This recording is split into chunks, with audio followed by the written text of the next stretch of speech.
welcome back to another video. In this particular video, I'll be placing an analysis in the biblical story of Cain and Abel.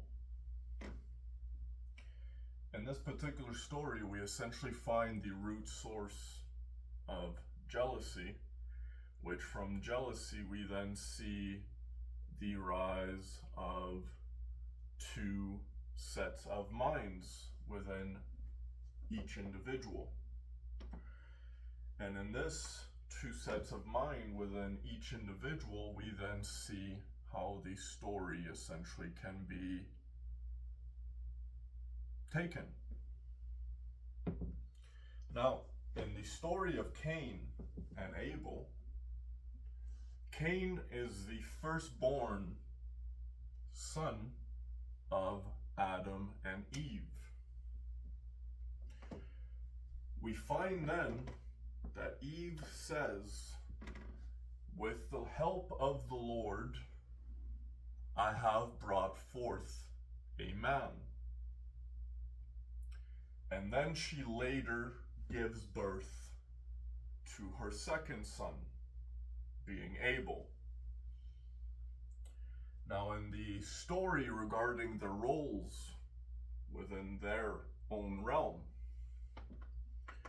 Cain became an individual that worked with soil. He became a farmer. He would grow crops. And Abel became a shepherd. And in being a shepherd, he had a rather large flock. Now, Cain brought some of his crops to give an offering to the Lord. Where now we see Abel steps forth and brings the best meat of his fattiest firstborn of his flock, which means he essentially gave the best of the best as an offering. But then we see in the story, in the word, regarding Cain, we see that he brought some of his crops. And so, in this particular moment, we then see God say to Cain, "If you do not do what is right, sin will essentially take over your heart." Not word for word, essentially, but if you follow the story, the next thing that happens in this particular tale is Cain became rather angry that God accepted his brother Abel's offering. And when God essentially told Cain, "If you're not going to do your best, don't even bother," this made Cain angry. And in this anger, he became jealous. From an emotional standpoint, he became jealous. He then said to Abel, "Let's go to the field together." And in this field, Cain essentially became the world's first murderer. He killed his brother Abel out of jealousy. Now, God essentially presents himself at this particular moment and says, "O Cain, where is your brother Abel?" To which Cain then responds, "I don't know. Am I my brother's keeper?"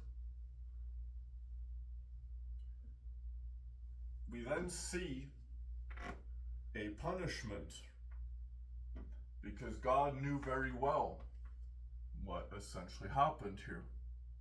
He could sense the blood in the soil. And in this soil, we then see him create the punishment toward the crops of Cain.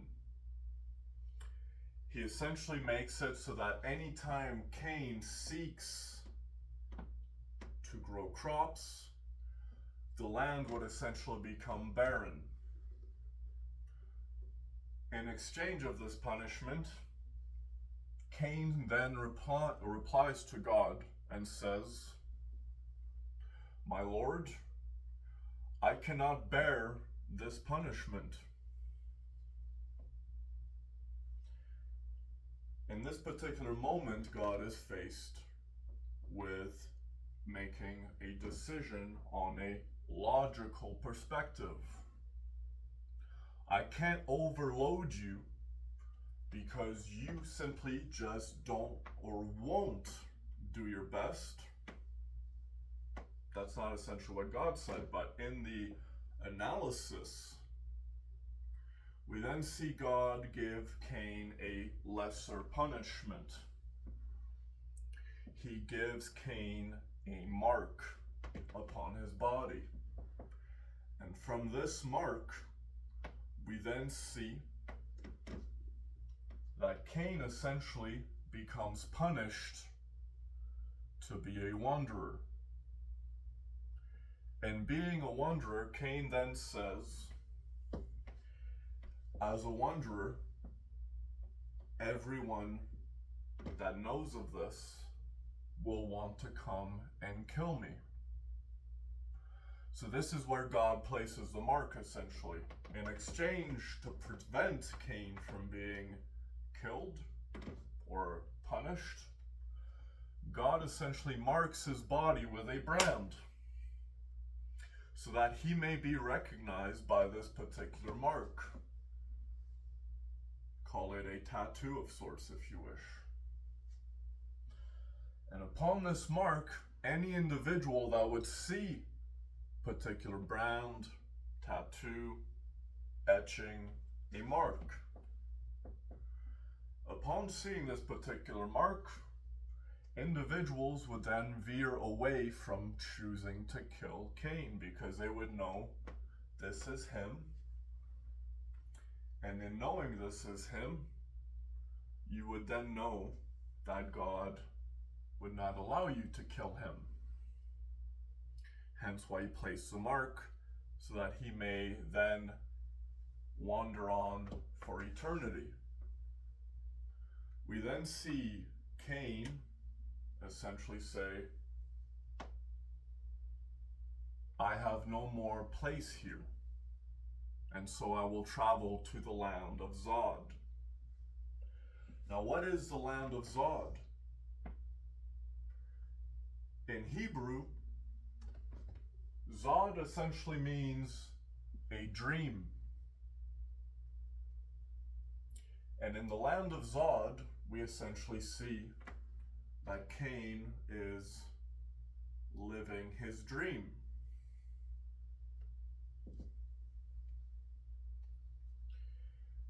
Now, this is where the break in the story occurs, because the continuing portion then takes on where Cain makes love to his wife and gives his wife her first son, known as Enoch. This is a separate story. Let's begin the analysis behind the particular story of Cain and Abel. At the beginning of such story, we can actively find that from the moment that Abel was born, which he was essentially brought forth a man from the help of the Lord, being Abel. And in Abel, we find a different mentality compared to his brother, his eldest, which the eldest is essentially meant to be an example in the familial patterns of childhood. If you have younger siblings, you yourself were the eldest, you were the example. Now, as the example, we essentially see that Cain, as the example, gave some of his crops, not all, which means it was most likely the leftovers of his harvest. Now, in this particular moment, we might see that Cain simply just did not do his best. If he truly respected the Lord at this particular moment, Cain would have done his best and given God the best of his best crops as an offering, not just some of his crops. And then we see Abel give the best of the best of his fattiest flock as an offering. The best of the best meat of the firstborn of his flock, which means it is extremely tender meat and delicious. God takes this offering and then creates a point of judgment upon Cain. Essentially, what God is saying is, you are the eldest, and yet your younger brother is giving more of himself to the world than you are willing to give back. At this particular moment, we find God essentially tell Cain, unless if you are willing to do what's right, sin will live in your heart, and it will then lead to affect others. Not word for word, I know. I'm not reading it off the top of my head right now. But in this particular moment, in the accepting of Abel's offering being the best of the best, even though he technically outdid his eldest. And as an example, as the eldest, we then see the split in the approach known as your mentality. Let's put it this way. If you want to be good at something, if you want to do the best of your abilities, would you essentially do minimal effort to achieve greatness, or would you give your all, give your best of the best to achieve said greatness? Because if in the example of the eldest, this is the lineage, and in Cain's lineage, we essentially see the emotional reaction, anger, which, if I may place this analogy now, in understanding how jealousy works, you might find that according to an emotional stimulus, or any stimulus, but according to a stimulus of the external world that influences your internal world, you might find you experience such things as emotions. Now, in these emotions, you can technically act based on said emotions. But is that justifiable? If all of a sudden I am angry and hit somebody, that's not acceptable. So let's put this particular analogy. The moment that God places the judgment upon Cain, which is, if you're not willing to do what's right, sin will essentially invade your heart. And then we see the next thing in the story, which is Cain's anger. Which in his anger, he takes his brother Cain and Abel go to the field. In this moment, Cain, out of anger, murders his brother, an emotional reaction. If the emotional reaction essentially stems from not doing the best of your abilities and then essentially saying, I am a sore loser, I am triggered, I didn't get my way, and so I erased the other's best of the best in order for me to get more attention for doing minimal work in order to achieve greatness. Where might we see a mentality such as this in this present day and age?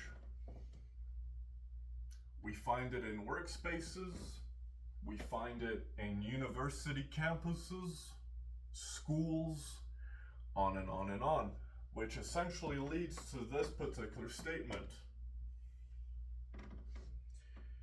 In the act of not wanting to do the best of your abilities, meaning you are being lazy.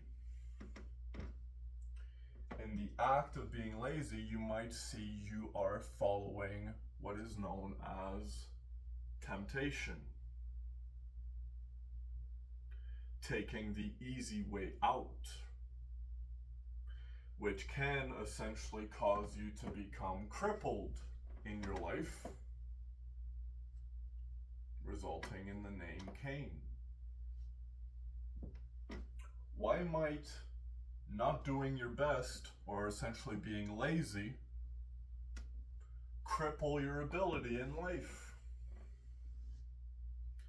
Well, let's see. If based on the analysis that Cain essentially just wouldn't do his best or was just lazy, he gave God the leftovers of not the best crops. And in his laziness, he then becomes triggered. He becomes angry. And because his younger brother, whom he is supposed to be the example for, his younger brother outdoes him. He does the best of the best. He put maximal effort to achieve said reward, such as a passing grade, a promotion, getting the job, on and on and on. These can all be placed essentially around the same mentality, which is if you're going to do the best of the best, you are going to take the harder path, which you then find virtue. Now, these two particular internal dialogues are your own internal vocal resonance, but you might find upon any particular stimulus, the first thing you think upon being faced with a pushback from said environment, you might find yourself in your mind, hear temptation. Is it really worth it for me to do this? I kind of want to take a day off. I don't want to go to work today, blah, blah, blah, blah, blah. Or you might find a statement such as, it's entirely another's fault that I am not succeeding. Do you see where this might cripple you in life? To blame another for your lack of success because you are simply taking the lazy way out. And this mentality is reflected in all Western civilization university campuses, classrooms, high schools, jobs, careers, on and on and on. We see this reflected in basically everyone in the world, which is a mentality of, because I'm lazy, they should not be rewarded. Because I am lazy, those that do their best should not be rewarded. In the temptation, allow me to place this particular moment. Imagine you're at work. And at work, you might have a moment where you simply are outdone. And your boss points, or your university professor, your boss essentially asks, or your university professor points to you and says, offer me an answer. And as an individual, you essentially only offer some of the answer. But now you see another student, which is working harder than you, and they have a greater understanding, resulting in their ability, being able. And in doing the best of the best, taking a virtuous path, a harder road, we see that Abel essentially gives or offers a more complete answer as an offering. And at this particular moment, you could actively place where the divide of the mind stems. If based on any stimulus, whether internal or external, based on any stimulus, the first thing you are going to experience is emotion. How does that make you feel? And from this particular moment, you can either react based on how that made you feel emotionally, or you can essentially wait a moment and think again. And the moment you think again, you might find yourself now hearing the second mind. From temptation, wait a second, think again, you enter virtue. And that second mind, that second voice, that is still your own internal dialogue in your own voice. It simply is an alternate personality, you could say, a mentality. You could say God and the devil are continuously at your shoulders, whispering in your ear, take the easy way out, or push forward. It might be more difficult, but the reward is greater in the end. Based on these two particular statements, where might you find temptation and where might you find virtue? Because this conversation occurs in each individual's mind at every single waking moment. You're faced with a stimulus that causes you to experience emotion, which from temptation, also known as emotional intelligence, we then see virtue, known as logical intelligence. And these two different minds are two different mindsets. And now we might find in present day and age, based on your own analysis of, say, your friends, your class, your co-workers, or hell, how about the entire world? Based on this particular analysis, would you as an individual be able to place individuals that are led by temptation in the world?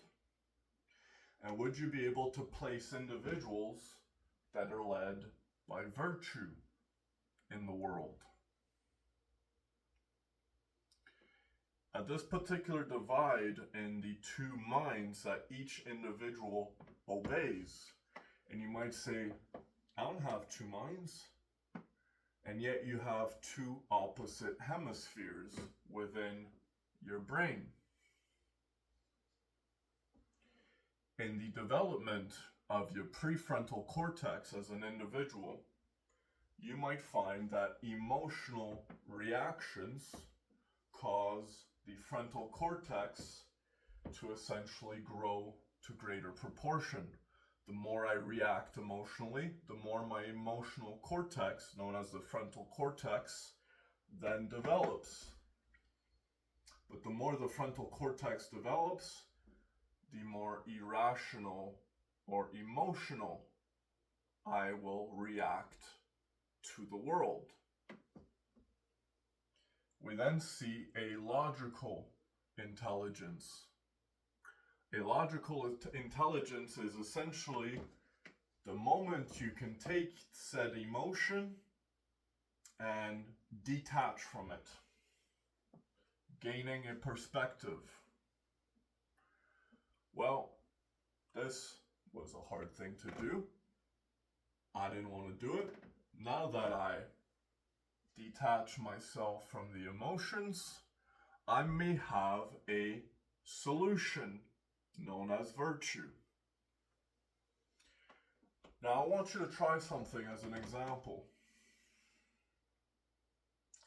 because this mind works in many different ways. In the particular moment that we see the crippling jealousy of Cain murder his Abel brother, his logical brother. Because let's face it, if you're going to give God an offering, would you not want to give the best of the best offering? In the moment Cain essentially said, well, I'm just going to give God the leftovers of my crop. They're not that good, but it's still an offering. This is essentially the mentality that university students have. I didn't want to study all that hard for that test. Those that studied got a better passing mark. It's not fair. They should lower the grade requirement for me to pass. And this is essentially what happens in modern day and age in universities. Based on students choosing to be lazy, we find that those that work harder, we essentially took down their standard. And the idea that if your standard of a passing grade is up here, but in being lazy, my passing grade or my grade is only here, and those that study can achieve said passing grade. In taking down said standard, the individuals that are lazy in their complaining, emotional instability, on and on and on, would essentially cause said passing grade, said high standard, to then take a lower portion in order for the lazy now to achieve greatness. Now, is that necessarily fair?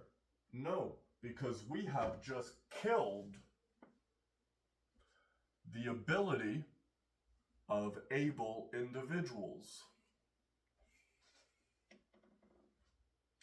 If in order for the lazy to be accepted, I have to essentially kill the work ethic, of those that do the best of their best, so that the lazy may feel included in achieving greatness. Where might this laziness be rooted from? And in this laziness, you would essentially find the answer. I'm simply lazy because I don't want to have to work that hard.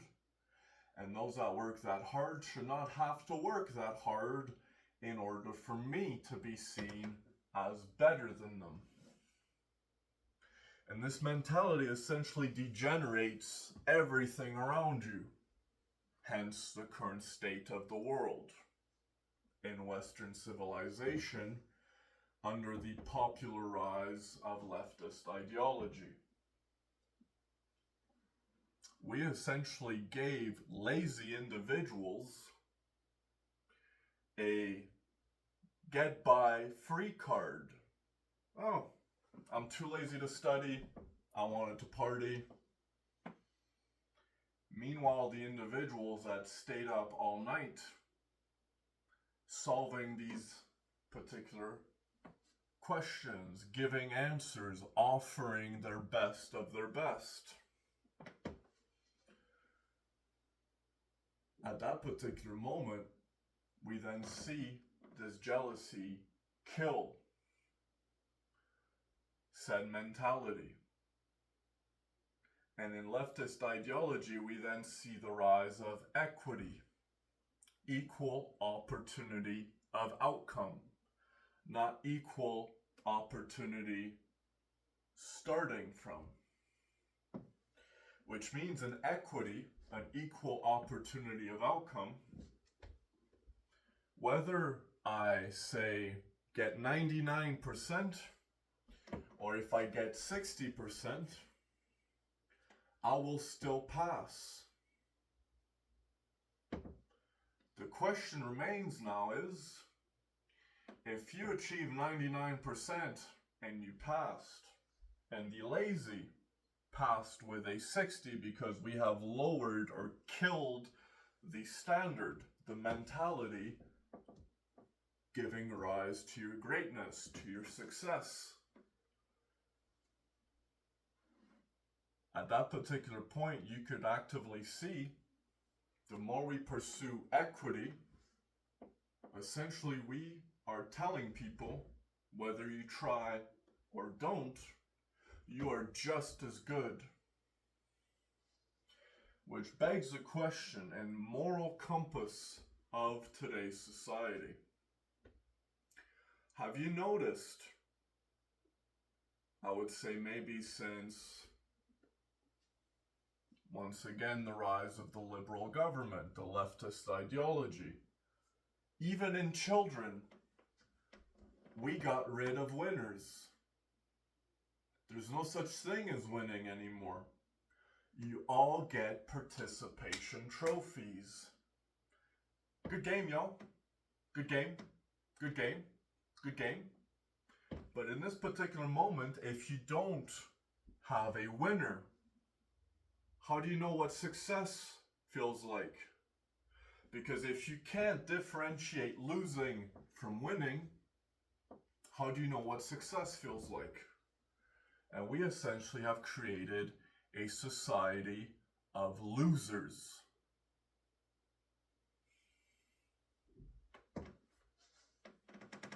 Nobody wants to try anymore. Look at the generations that grew up on participation trophies, and look at how easily triggered they are when they simply can't accept their loss. And so what do? They will kill the standard or the mentality in those that can achieve greatness, resulting in a complete degeneration of society under leftist ideology. Now, geez, Has anyone ever studied Marxism or communism, which is what leftist ideology is? When has communism or Marxism ever worked in the world? Because it never has. And to think that, oh, it's just miraculously going to start working because I choose not to work. This is the leftist ideology, the laziness. Because I choose not to do my best, you then see the result. Killing the standard of the mentality of those that can achieve greatness. We see this in unions, which unions are actively told, if you vote for an even more leftist ideology, such as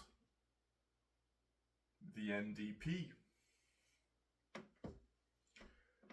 The NDP actively buys out union worker votes in order to grant them their union. It allows each worker, no matter whether you work hard or lazy, show up on time or late, have more experience or no experience. In the union, you essentially find that no matter what your mentality is, y'all are gonna get paid the same. And so, in the pursuit of doing the best of the best, we then see the rise of the economic system known as capitalism. And in capitalism, essentially, if you are able or have the ability to say, I choose to work hard, I choose not to be lazy, I choose to do my best of the best, we essentially find that in capitalism, this grants you greatness. The problem now is in leftist-leaning ideology, such as leftist individuals, liberals, lazy people, losers, we essentially find that they have demonized capitalism and they've instilled communism. And the idea is, it never worked because people of leftist-leaning ideology don't want to work, and the entire system has degenerated as a result. How is that fair that the rest have to suffer because you don't want to work? And then we see, well, I'm going to get more people that don't want to work, and we're going to start protesting. And every day we protest, every day we break down society more and more and more. Now,